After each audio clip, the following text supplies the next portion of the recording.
Halo, selamat malam. Salam sejahtera di dalam kasih Tuhan Yesus Kristus kepada semua umat Tuhan dimanapun Anda berada. Kami senang sekali bisa hadir kembali di dalam program Miracle of Christ untuk menyampaikan kabar sukacita kepada semua umat Tuhan. Dan kami berharap dan menjadi doa kami supaya semua umat Tuhan terus berada di dalam rencana dan kehendak Tuhan yang sempurna. Dalam program Miracle of Christ kami menyediakan layanan SMS dan juga WA. Untuk layanan interaktif Anda bisa menghubungi kami di 0812 18 16 1614. Kami ulangi, untuk layanan SMS ataupun WA di 0812 18 16 1614. Dan Anda juga bisa bergabung di BlackBerry Messengers di 5 Fanta Alpha 6 2 Bravo 4 Charlie. Kami ulangi, untuk layanan BBM di 5 Fanta Alpha 6 2 Bravo 4 Charlie. Ya, untuk format kami sangat berharap untuk mencantumkan minimal nama sebagai identitas, karena itu perlu untuk memaksimalkan komunikasi kita. Ya, dan juga Anda bisa kirimkan di situ semua pertanyaan ataupun juga tanggapan. Bahkan mungkin juga ada pergumulan doa yang bisa Anda sampaikan ke nomor-nomor tersebut. Ya, puji Tuhan, kita pada malam hari ini akan bicara tentang satu topik, yaitu dosa kekal. Ya, ada dosa kekal, ada dosa yang artinya tidak kekal. Apa maksudnya itu? Maksudnya kalau dosa kekal itu sesuatu yang bersifat kekal. Ya, artinya ada hal-hal yang perlu untuk kita pahami di situ. Yang pertama, berbicara tentang dosa kekal itu sesuatu yang tidak terampuni. Ya, sesuatu yang tidak terampuni. Namun sebelumnya kita lihat dulu kebenarannya di dalam 1 Yohanes 5 ayat 16 sampai dengan 17. Kalau ada seorang melihat saudaranya berbuat dosa, yaitu dosa yang tidak mendatangkan maut, hendaklah ia berdoa kepada Allah, dan Dia akan memberikan hidup kepadanya, yaitu mereka yang berbuat dosa yang tidak mendatangkan maut. Ada dosa yang mendatangkan maut, tentang itu tidak kukatakan bahwa ia harus berdoa. Semua kejahatan adalah dosa, tetapi ada dosa yang tidak mendatangkan maut. Ya,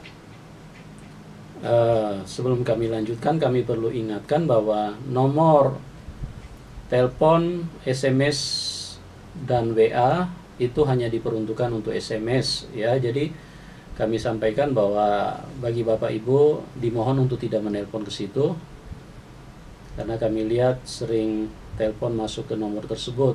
Ya, jadi kalau Anda ada sesuatu yang mau dibicarakan, Anda bisa SMS terlebih dahulu, sampaikan apa yang menjadi hal yang ingin dibicarakan. Kalau kami melihat itu sesuatu yang penting, kami akan tindak lanjuti. Kami akan berikan nomor-nomor yang memungkinkan untuk kita bisa berkomunikasi secara langsung. Tetapi nomor 081218161614 itu hanya diperuntukkan untuk SMS dan WA. Ya, kita sudah dengarkan tadi di dalam 1 Yohanes 5 ayat 16 dan 17, di mana Rasul Yohanes mengingatkan kepada umat Tuhan bahwa ada dosa yang mendatangkan maut. Tentang hal itu aku mengatakan untuk tidak perlu didoakan. Nah, Bapak Ibu yang diberkati Tuhan, inilah yang saya maksudkan dengan dosa kekal. Artinya dosa yang Pertama, dosa yang tidak terampuni, ya. Jadi sesuatu yang kekal itu artinya tidak terampuni. Kalau sesuatu ada dosa yang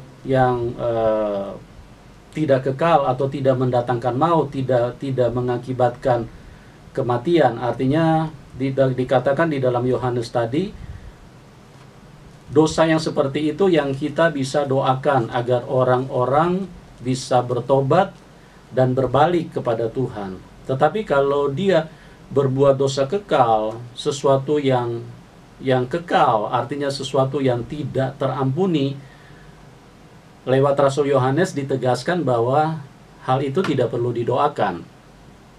Jadi ini catatan-catatan yang perlu kita garis bawahi agar kita menjadi jelas di dalam kehidupan ini. Ya. Ada juga di bagian Kisah Para Rasul 26 ayat 24 sampai 29. Di situ Rasul Paulus juga menegaskan lewat sebuah penyampaian bahwa ada dosa yang memang tidak terampuni atau dosa kekal, dan ini disebutkan oleh Rasul Paulus. Kita dengarkan ayat itu. Sementara Paulus mengemukakan semuanya itu untuk mempertanggungjawabkan pekerjaannya, berkatalah Festus dengan suara keras, "Engkau gila, Paulus. Ilmumu yang banyak itu membuat engkau gila." Tetapi Paulus menjawab, "Aku tidak gila, Festus yang mulia. Aku mengatakan kebenaran dengan pikiran yang sehat. Raja juga tahu tentang segala perkara ini. Sebab itu aku berani berbicara terus terang kepadanya. Aku yakin bahwa tidak ada sesuatu pun dari semuanya ini yang belum didengarnya. Karena perkara ini tidak terjadi di tempat yang terpencil. Percayakah engkau, Raja Agripa, kepada para nabi? Aku tahu bahwa engkau percaya kepada mereka." Jawab Agripa, "Hampir-hampir saja kau yakini aku menjadi orang Kristen." Kata Paulus, "Aku mau berdoa kepada Allah supaya segera atau lama-kelamaan bukan hanya engkau saja, tetapi semua orang lain yang hadir di sini dan yang mendengarkan perkataanku menjadi sama seperti aku, kecuali belenggu-belenggu ini." Ya. Jadi di situ tegas sekali Paulus menyatakan bahwa dia berdoa kepada semua orang yang hadir di dalam sidang Mahkamah Agama. Jadi kita perhatikan bahwa sidang Mahkamah Agama itu rupanya bukan nanti sekarang, dari zaman Paulus itu sudah ada, ya. Jadi kita nggak usah kaget umat Tuhan kalau bicara tentang kebenaran itu memang menjadi hal yang sangat memungkinkan untuk menjadi perdebatan di dalam kehidupan ini. Dan kita lihat bagaimana Paulus pada waktu itu disidang karena imannya, karena keyakinannya, dan bagaimana dia begitu rindu untuk berdoa supaya semua orang yang mendengarkan apa yang disampaikan, diutarakan oleh Paulus itu bisa terselamatkan. Artinya mereka punya pemikiran bisa dicerahi, diterangi oleh kebenaran.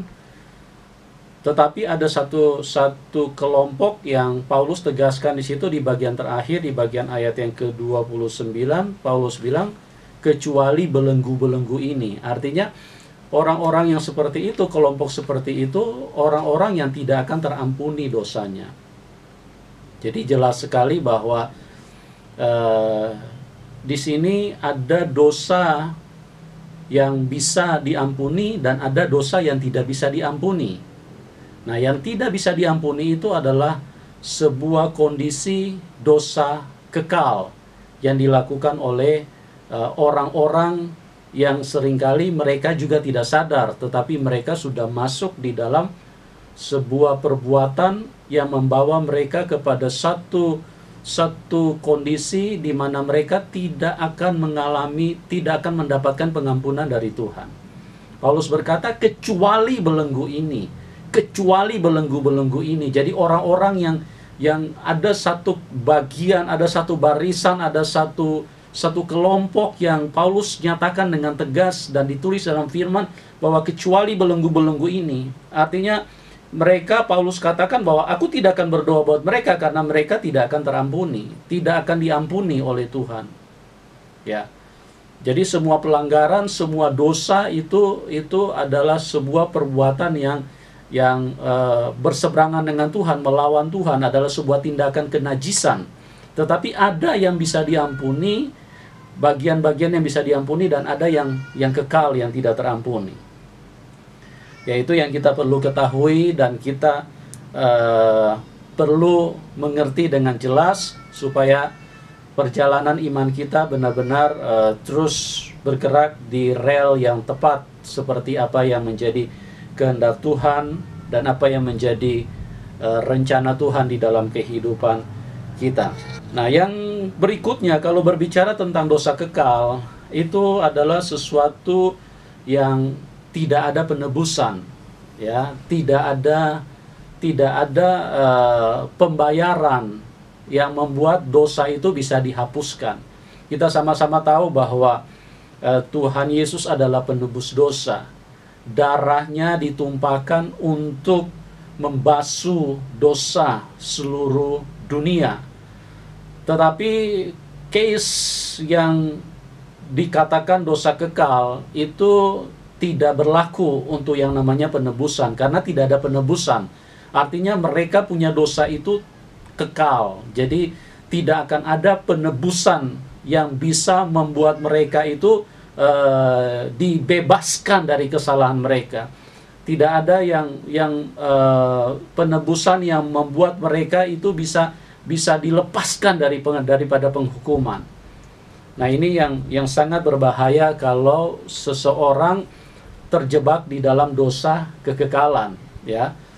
Semua pelanggaran, sekali lagi, adalah dosa. Semua kenajisan, semua hal yang tidak menyukakan Tuhan itu adalah dosa. Ya, kita tidak bicara jenis-jenis dosanya, cuman kita pada malam hari ini kita fokus kepada dosa kekal, ya. Dosa kekal artinya dosa yang tidak akan terampuni.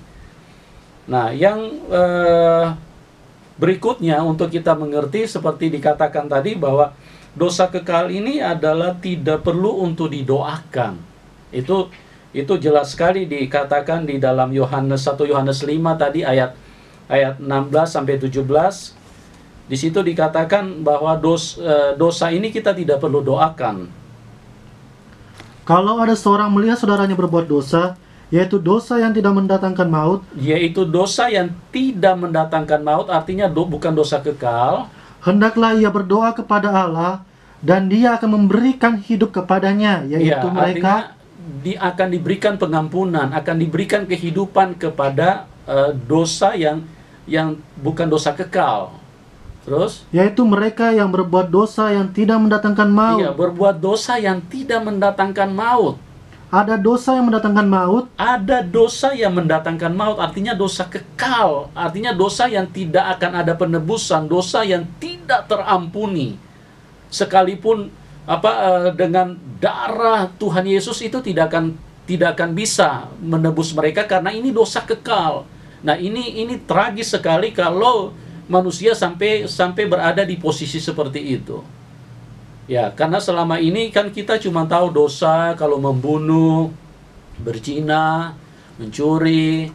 Mungkin orang bilang, pendeta sebagian besar bilang merokok itu berdosa. Sebetulnya semua tindakan yang menjauhi Tuhan itu adalah dosa. Kita pun juga malas menyembah Tuhan itu adalah dosa. Kita pun juga tidak pernah menyediakan waktu untuk baca, merenungkan firman, itu juga dosa. Kita pun juga jarang bersekutu dengan Tuhan, itu adalah hal yang dikatakan adalah dosa. Nah, kita teruskan ayat itu dalam ayat yang ke-17.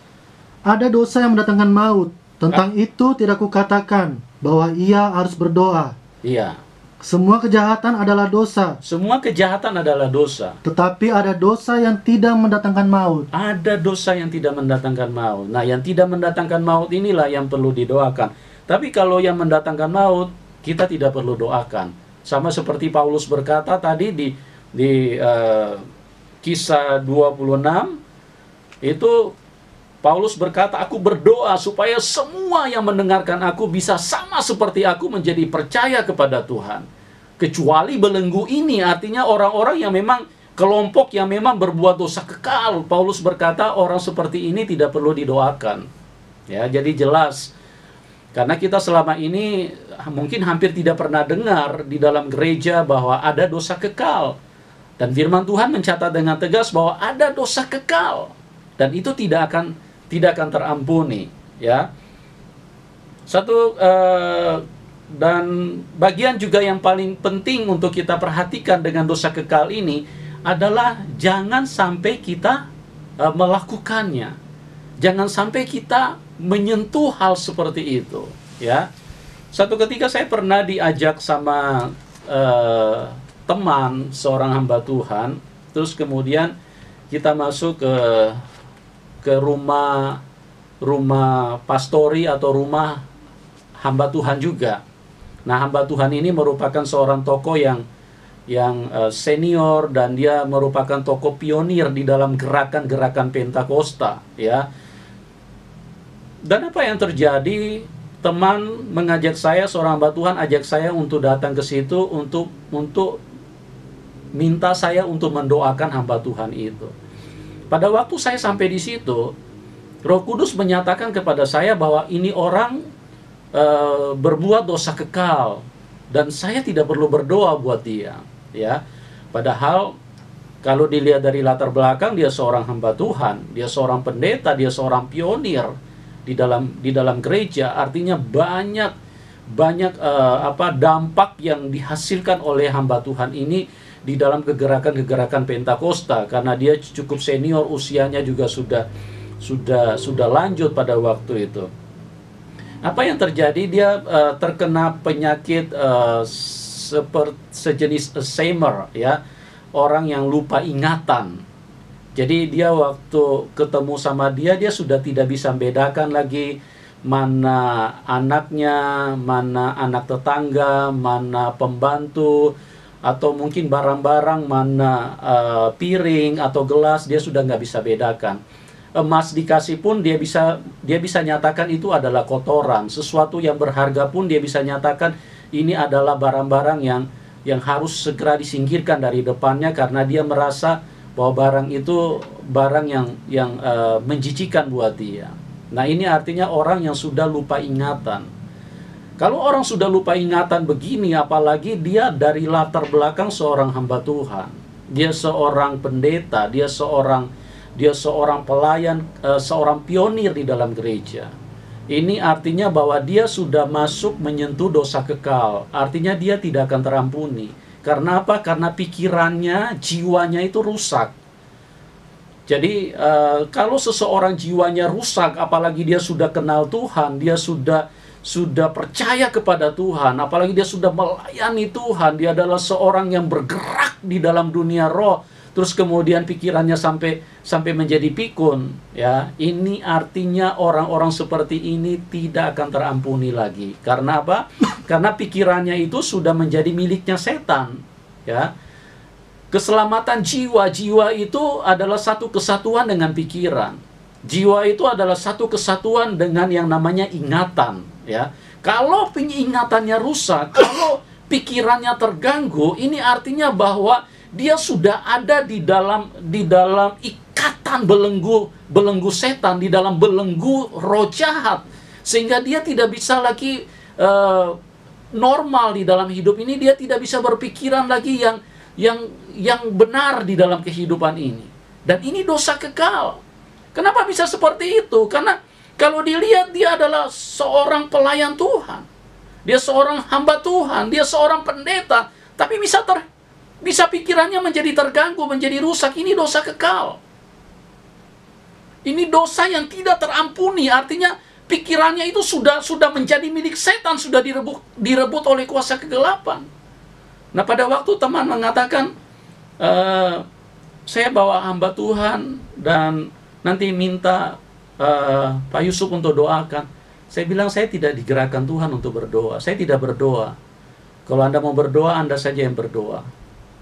Karena Roh Kudus nyatakan seperti itu. Mungkin terdengar sepertinya kayaknya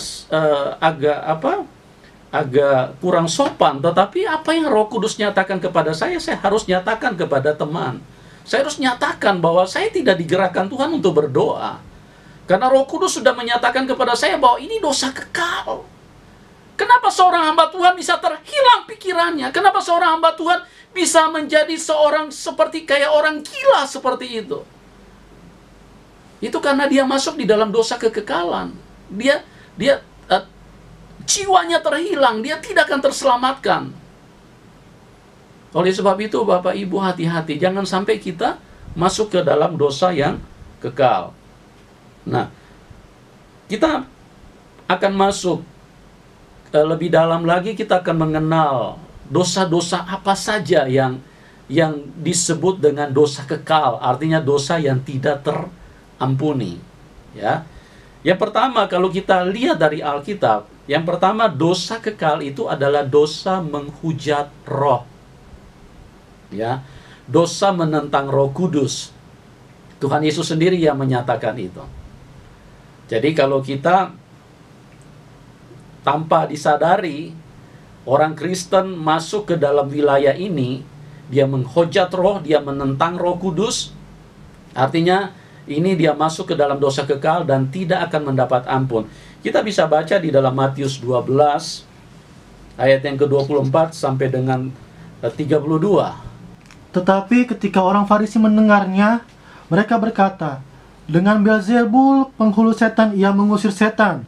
Tetapi Yesus mengetahui pikiran mereka, lalu berkata kepada mereka, setiap kerajaan yang terpecah-pecah pasti binasa, dan setiap kota atau rumah tangga yang terpecah-pecah tidak dapat bertahan. Demikianlah juga kalau iblis mengusir iblis, ia pun terbagi-bagi dan melawan dirinya sendiri. Bagaimanakah kerajaannya dapat bertahan? Jadi jika aku mengusir setan dengan kuasa Beelzebul, dengan kuasa siapakah pengikut-pengikutmu mengusirnya? Sebab itu merekalah yang akan menjadi hakimu. Tetapi jika aku mengusir setan dengan kuasa Roh Allah, maka sesungguhnya kerajaan Allah sudah datang kepadamu.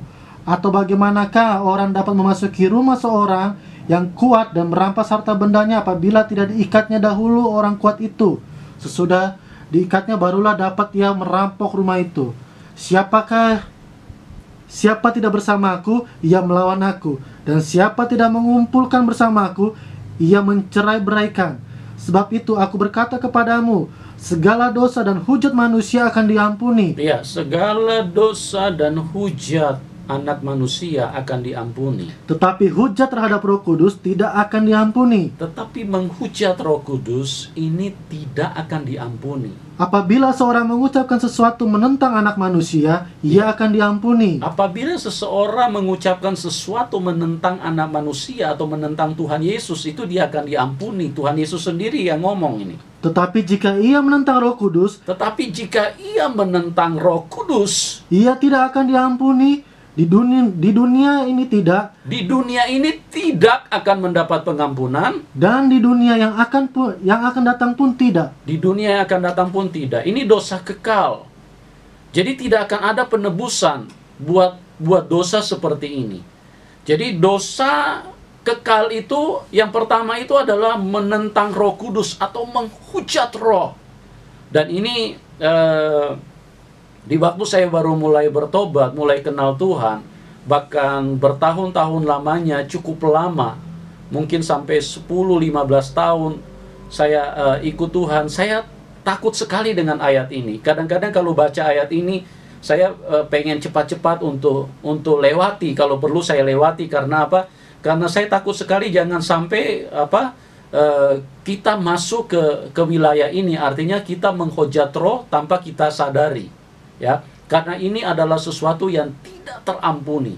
Saya tidak tahu kalau banyak umat Tuhan mungkin menganggap ayat ini tidak terlalu penting. Tetapi saya secara pribadi saya harus akui, ini ayat yang sangat membuat saya agak ketakutan. Dan setiap kali membaca ayat ini, saya agak berusaha untuk agak cepat, atau saya berusaha untuk supaya saya tidak terlalu ketarik dengan kondisi seperti ini, karena ini membuat saya seringkali terganggu pikiran saya, karena ini tidak akan mendapat pengampunan. Di dunia ini tidak. Di dunia yang akan datang pun tidak. Artinya orang yang berbuat menghujat roh, dia akan terhilang untuk selama-lamanya. Dan ini Tuhan katakan kepada bangsa Israel pada waktu itu. Orang pilihan, umat Tuhan, orang yang dikaruniai berbagai macam mujizat yang hebat dari keturunan Abraham, dari orang-orang yang dipilih secara khusus, tapi ternyata mereka adalah orang-orang yang sangat berpotensi untuk menghujat roh. Mereka mengatakan bahwa Tuhan Yesus melakukan penyembuhan itu dengan kuasa Beelzebul, atau dengan kuasa setan Tuhan melakukan mujizat. Dan inilah yang membuat Tuhan Yesus memperingatkan mereka, berhati-hatilah dengan apa yang kamu ucapkan. Karena aku melakukan penyembuhan, aku melakukan mujizat, aku melakukan semua pekerjaan ini, itu di dalam kuasa Roh Kudus. Jadi kalau kamu mengatakan bahwa aku melakukan karena kuasa roh jahat atau kuasa setan, maka kamu waspada. Karena kalau kamu sampai menghujat roh, kamu tidak akan terampuni. Artinya kamu berbuat dosa kekal. Di dunia ini tidak akan diampuni, di dunia yang akan datang pun tidak terampuni. Nah, ini adalah sebuah hal yang sangat berbahaya. Hal yang sangat mungkin bisa terjadi di dalam kehidupan, jangankan orang-orang yang di luar Tuhan. Orang-orang yang di dalam Tuhan seperti kayak bangsa Israel, orang-orang ahli Farisi, ahli-ahli Taurat, seorang yang berkecimpung, yang punya pekerjaan, yang hari-hari di dalam bait Allah, yang mengurus ibadah, mengurus pelayanan di dalam umat Tuhan. Tapi mereka lah orang-orang yang berpotensi sekali untuk masuk ke dalam dosa menghujat roh.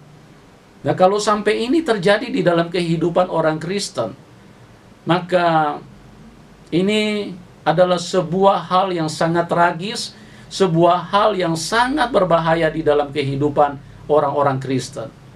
Ya, kita sebelum lanjut, kita dengar dulu sebuah pujian yang akan memberkati kita semua. Dan juga di BlackBerry Messenger Anda bisa invite di 5 Fanta, Alpha 6, 2 Bravo, 4 Charlie. 5 Fanta, Alpha 6, 2 Bravo, 4 Charlie. Ya, Anda bisa sampaikan pertanyaan, atau mungkin juga tanggapan, atau mungkin ada juga pergumulan, beban-beban yang Anda rindu untuk kami doakan. Silakan ke nomor-nomor tersebut. Dan jangan lupa mencantumkan nama, karena itu penting untuk identitas. Dan bagi Anda yang tidak mencantumkan nama, mohon maaf, kami tidak akan melayani. Kita lanjut kepada dosa menghujat roh, ya. Itu tertulis di dalam Kisah 7 ayat 51 sampai dengan 53. Hai orang-orang yang keras kepala dan yang tidak bersunat hati dan telinga, Ya. kamu selalu menentang Roh Kudus, sama seperti nenek moyangmu, demikian juga kamu. Ya, kamu selalu menentang Roh Kudus. Siapakah dari nabi-nabi yang tidak dianiaya oleh nenek moyangmu? Iya. Bahkan mereka membunuh orang-orang yang lebih dahulu memberitakan tentang kedatangan orang benar, Iya. yang sekarang telah kamu hianati dan kamu bunuh. Kamu telah menerima hukum Taurat yang disampaikan oleh malaikat-malaikat, akan tetapi kamu tidak menurutinya. Ya.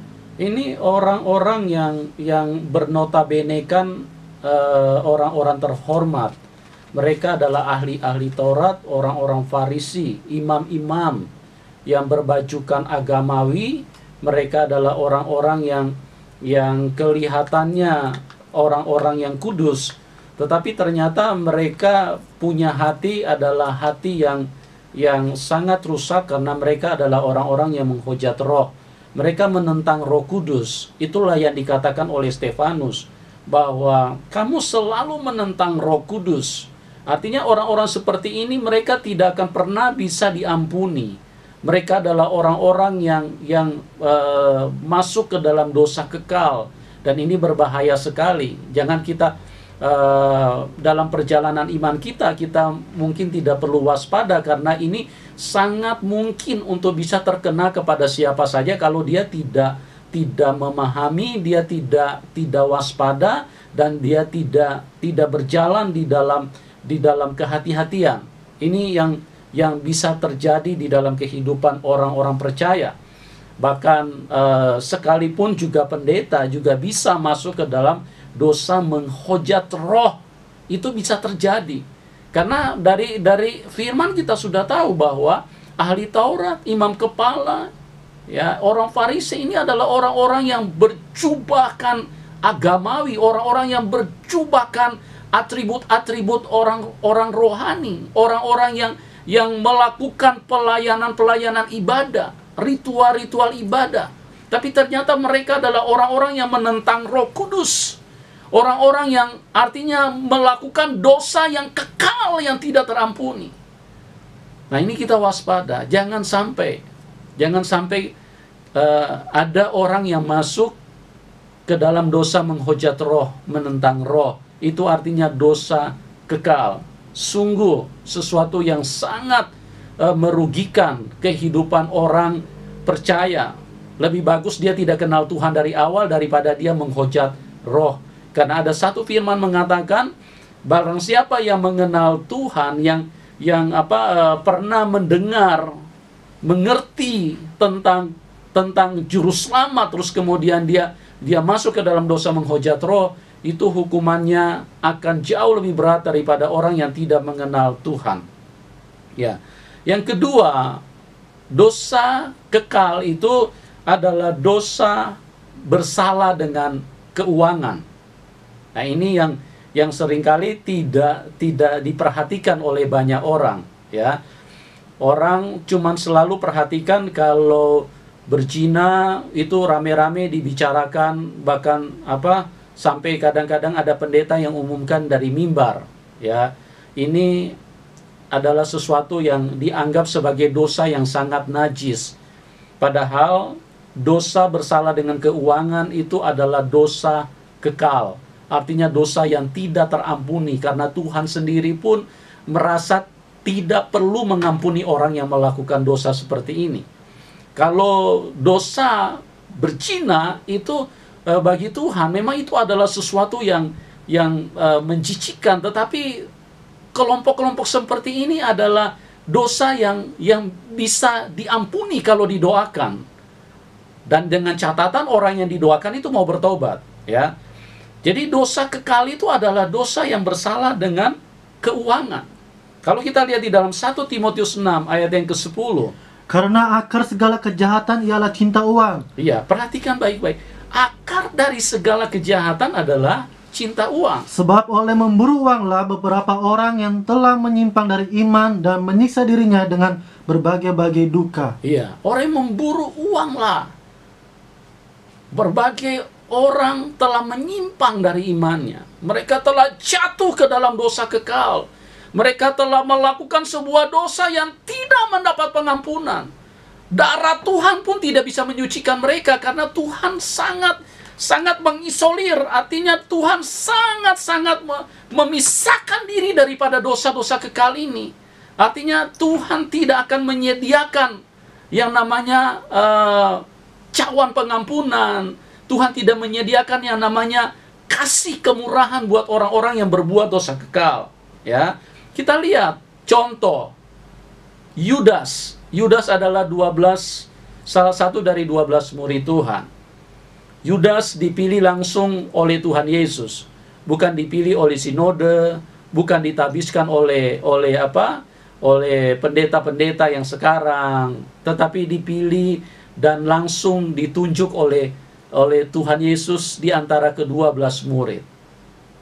Tetapi kita perhatikan baik-baik di sini.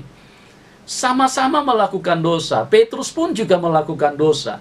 Tetapi dosa yang dilakukan oleh Petrus itu tidak mendatangkan maut. Artinya bukan dosa kekal. Ya, Petrus pernah menyangkal. Artinya Petrus pernah tidak mengakui Tuhan. Dia pernah membuat Tuhan itu benar-benar kecewa di dalam hidup ini. Tapi kita perhatikan, Petrus mendapatkan pengampunan. Karena dosanya bukan dosa kekal. Tapi dosa yang bersalah dengan keuangan itu adalah dosa yang kekal. Kita lihat apa yang menjadi kesalahan daripada Yudas. Yudas itu adalah orang yang mencintai uang. Makanya di 1 Timotius 6 ayat 10 tadi jelas sekali ditegaskan bahwa cinta uang adalah akar dari segala kejahatan. Nah, kalau akar dari segala kejahatan artinya seluruh hidupnya itu rusak. Kalau pohon itu akarnya rusak, itu semuanya rusak. Itu tidak akan bisa diperbaiki. Mau dikasih pupuk, mau disiram pupuk setiap hari setengah ton pupuk disiram dari atas sampai ke bawah, itu tidak akan bisa membuat pohon itu jadi berubah karena akarnya sudah rusak.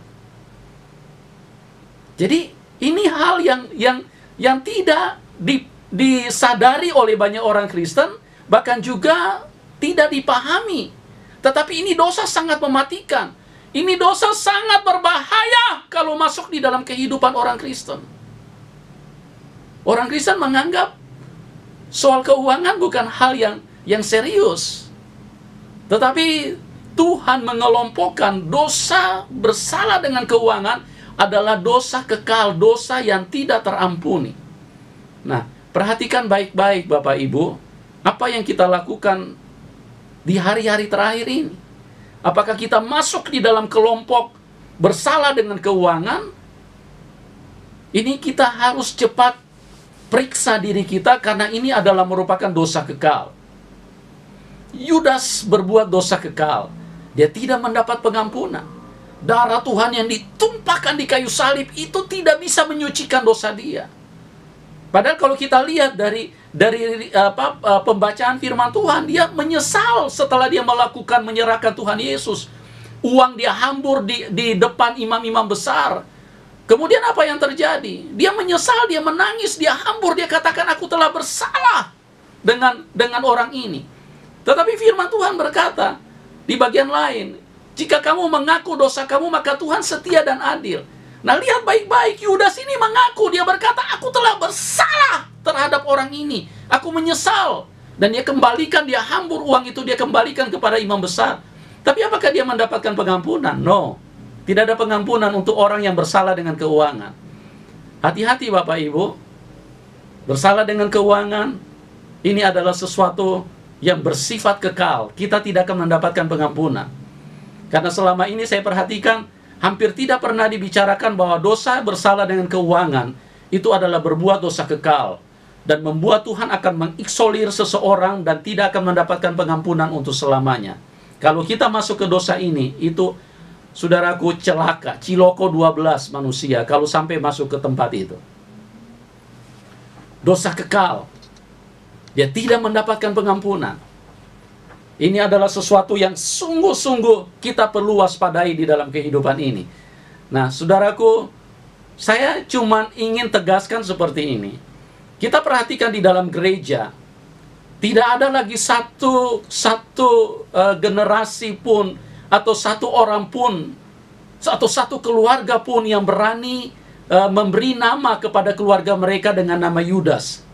Karena mereka menganggap Yudas ini adalah manusia sial yang sangat harus dihapus dari dalam kehidupan manusia.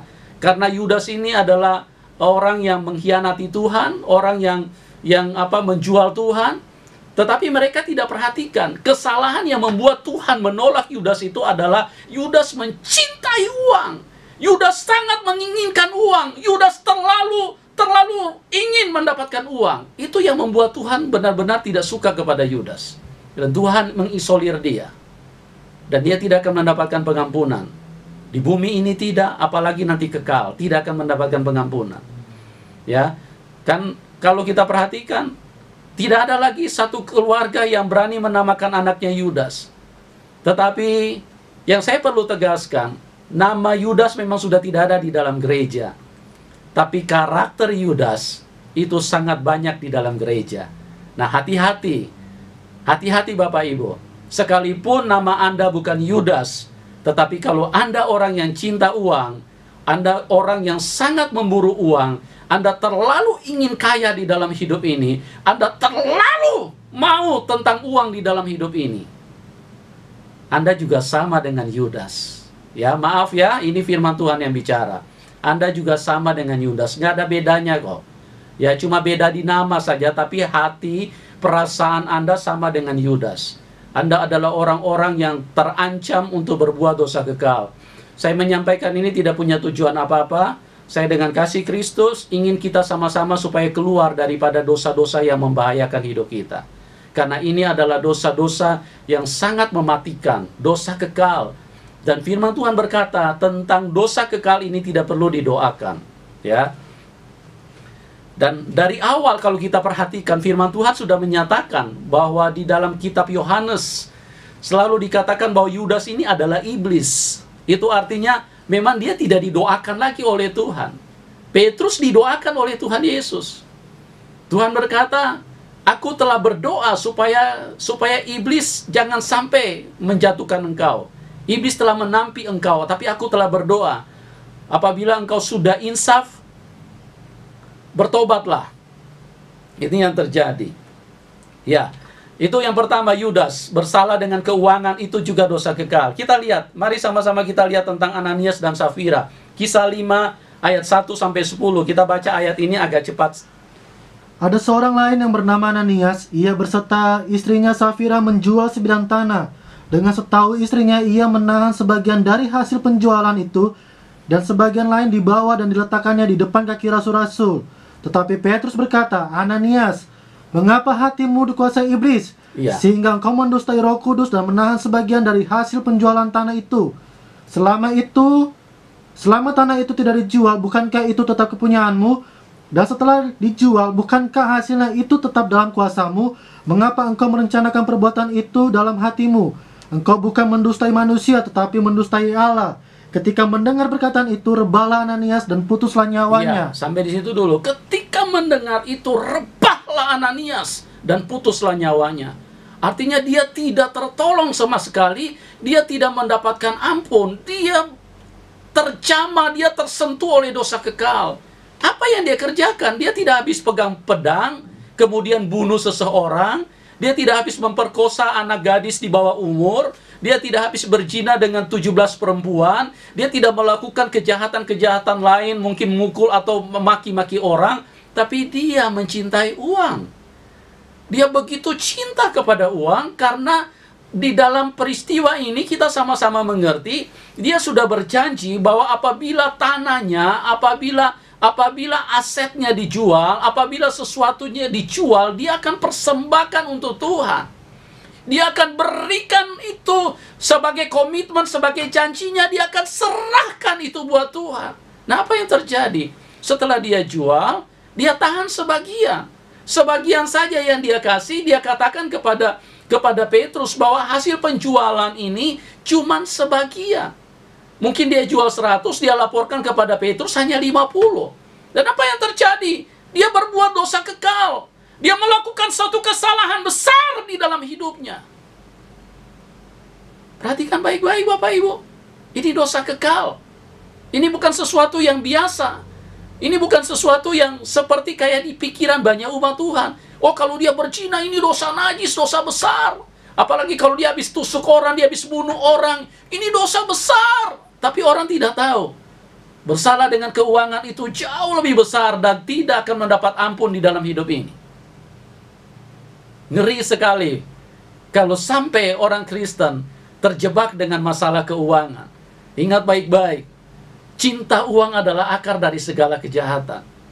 Kalau kita punya hidup terus dipengaruhi dan hati kita itu syarat, dan hati kita itu begitu bergelora, ingin mendapatkan sebanyak mungkin uang di dalam hidup ini.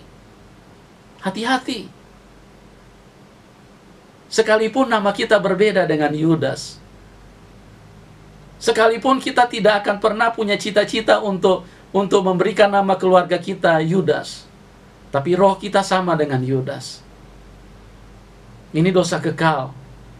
Ini dosa yang sangat mematikan dan tidak akan terampuni. Ada begitu banyak orang Kristen yang tidak melakukan dengan cara yang sama seperti yang dilakukan Yudas. Tetapi dari cara pekerjaan mereka yang begitu memburu uang, saya ingin katakan, ini dosa kekal. Karena Anda terlalu memburu dan mencintai uang dibandingkan Tuhan. Kadang-kadang kerja mungkin sampai 24 jam, sampai nggak tidur, sampai lupa makan, sampai lupa keluarga. Karena hanya untuk memburu uang, mendapatkan uang sebanyak mungkin di dalam hidup ini. Ini yang dicari oleh manusia. dan manusia menganggap ini kan kebutuhan. Hati-hati. Kalau Anda sampai tidak mau cepat bertobat dari hal seperti ini, Anda adalah orang yang masuk di dalam kelompok Yudas. Artinya Anda berbuat dosa kekal di dalam kehidupanmu. Jangan pernah menyentuh hal-hal seperti ini. Kita lihat ayat ini selanjutnya. Maka sangatlah ketakutan semua orang mendengar hal itu. Sangat ketakutan. Semua murid-murid Tuhan ketakutan pada waktu itu. Lalu datanglah beberapa orang muda. Mereka mengapani mayat itu, mengusungnya keluar dan pergi menguburnya. Iya. Kira-kira 3 jam kemudian masuklah istri Ananias. Iya, masuk istri Ananias. Ini dia tidak tahu apa yang terjadi. Tetapi ia tidak tahu apa yang telah terjadi. Iya. Kata Petrus kepadanya, katakanlah kepadaku, dengan harga sedemikiankah tanah itu kamu jual? Dengan harga sekiankah tanah itu kamu jual? Jawab perempuan itu, betul sekian. Kata Petrus, mengapa kamu berdua bersepakat untuk mencobai roh Tuhan? Lihatlah, orang-orang yang baru mengubur suamimu berdiri di depan pintu dan mereka akan mengusung engkau juga keluar. Iya. Lalu rebalah perempuan itu seketika itu juga di depan kaki Petrus dan putuslah nyawanya.